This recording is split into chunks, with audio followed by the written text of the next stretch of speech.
This is Tim from Euro 6 Studios. Today in this video I'm going to show you how to make your phone screen bigger by adjusting the display size and the screen text. So what we want to do is swipe on down from top right on our Motorola phone and then go to settings right here and then go on down, and we are looking for display.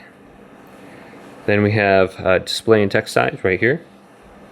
We can just turn this on, and the first option I have is font size. So you can look at the description on the top to kind of see how this will look.